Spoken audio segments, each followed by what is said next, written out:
Well, good morning, friends. I've got my coffee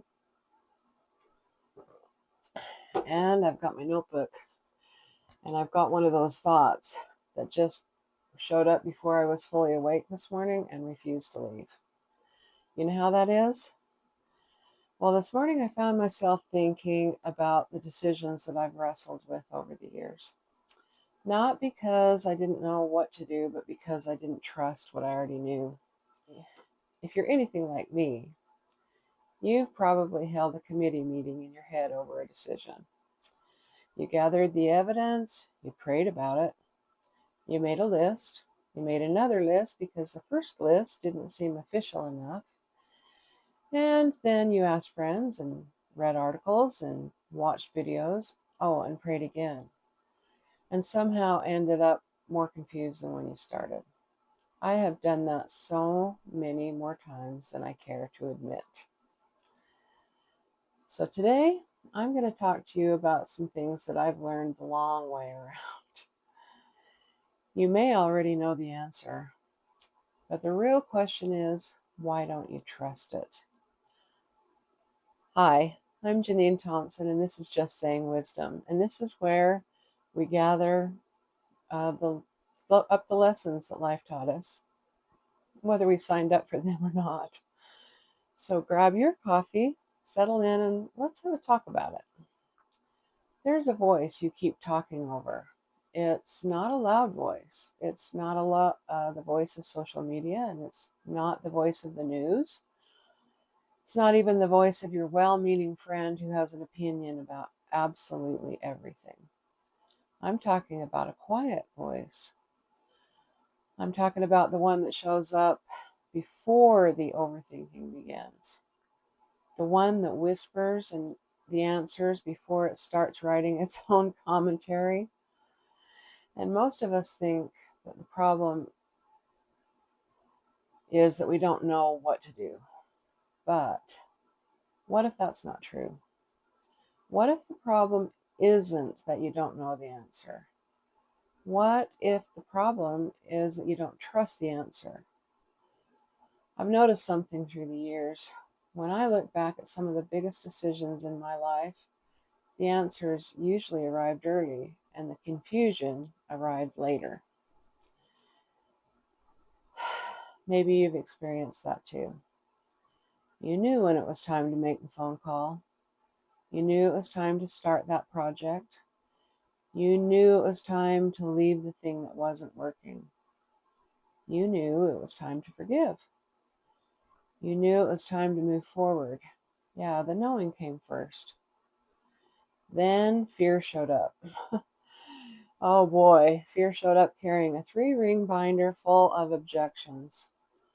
And I've come to believe there's a battle that happens inside of us. It's not between right and wrong. It's between wisdom and fear. Fear is sneaky. Let me repeat.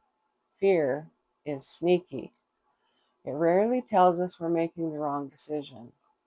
Instead, it convinces us that we just need a little more certainty, more information, more guarantees, more proof. Fear keeps moving the finishing line out. It says, just think about it a little bit longer. Just wait until you're sure. How about just getting that one more opinion? And before long, we're standing in the exact same place we were 6 months ago or 6 years ago. Meanwhile, that quiet voice is still there. It's patient, steady, not yelling, not demanding, just waiting to be heard. In the past, I've talked about IV therapy, where we infuse our inner vision and our inner voice. And right now I want to talk about that inner voice. Because not every voice inside of us deserves equal voting rights. Fear does get loud. Doubts get loud. Comparison gets loud. But the inner voice rarely raises its voice. It doesn't have to. Truth doesn't need a microphone. And I've also learned that God often speaks more like a compass than a megaphone. He does it in quiet nudges, a little impression, a feeling of peace that doesn't always come with a detailed map.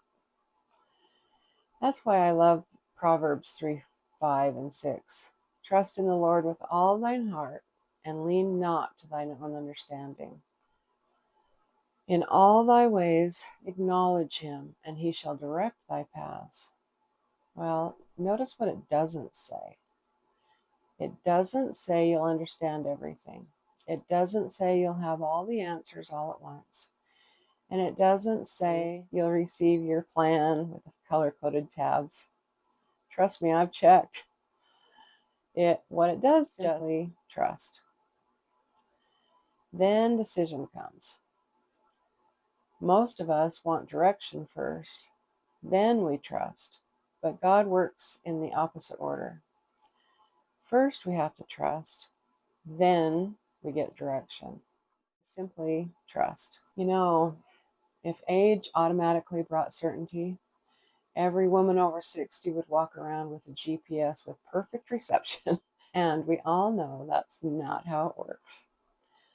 Some mornings I still wake up wondering what I'm doing. Then I remember most of us are simply doing our best. We're trusting God and hoping that we remembered where we put our classes. At least I do. I've noticed something else over the years. The decisions that I regret most aren't usually the ones that turned out badly. They're the ones I delayed because I didn't trust what I already knew. They're the opportunities I postponed. They're the conversations I avoided. And the dreams that I kept putting on hold until I felt more uplifted, more qualified, more prepared, more certain. Well, at almost 65 years old, I can tell you now with confidence, certainty is greatly overrated. Wisdom doesn't always sound confident. Sometimes wisdom sounds really quiet. Sometimes wisdom sounds simple. Sometimes wisdom sounds like the answer you've known for months. The answer that you've been trying to negotiate with. The answer isn't, what should I do? No, the deeper question is, why don't I trust what I already know? Why am I afraid of failure? Am I afraid of disappointing someone? Am I afraid of making another mistake? Or am I afraid of what this decision might mean about me? Because often that's where the real struggle is. It's not in the decision, but it's the story we have attached to the decision. Well, the good news is that clarity doesn't come from gathering tons more information. Sometimes clarity is just finally learning to listen. Listening to God's gentle direction and listening to the wisdom that's been growing inside of you through your own experience. Listening to that quieter inner voice that's always been trying to guide you. Maybe today isn't about finding an answer. Maybe it's about trusting the one you already heard, because there is a voice inside you that you've been talking over. And maybe you're just now letting it tell the truth. Before we go, here's a question I'm going to leave with you. What do you already know? Not what does everybody else think, and not what fear keeps whispering, but really, what do you already know? And what would happen if you trusted it? If you're at a season where you're trying to move forward and make decisions, or you want to stop taking the scenic route through life, which I seem to have done more than once, I've created a free guide called The 5 Things I Wish I Knew Before Taking the Long Way Around. It's just some little lessons that I've learned with experience. Because apparently that's one of my spiritual gifts. It's learning by experience. Well, if that sounds good to you, it's in the link below. And if you'd like to check out some of the stories about my life experience and my life's unexpected twist, I'd love to share my book with you, The Comeback Chronicles, The Beautiful Mess of a Resilient Life, because sometimes the messiest chapters aren't the ones that teach us the most. Hey, if today's conversation has resonated with you at all, I'd love for you to subscribe to the channel and click that like button. It really does help people find these messages and tells YouTube that wisdom still matters.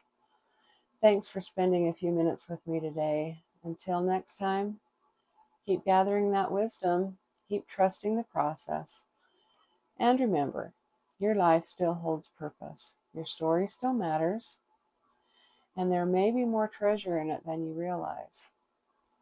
So I'll see you next time on Just Saying Wisdom. Bye-bye for now.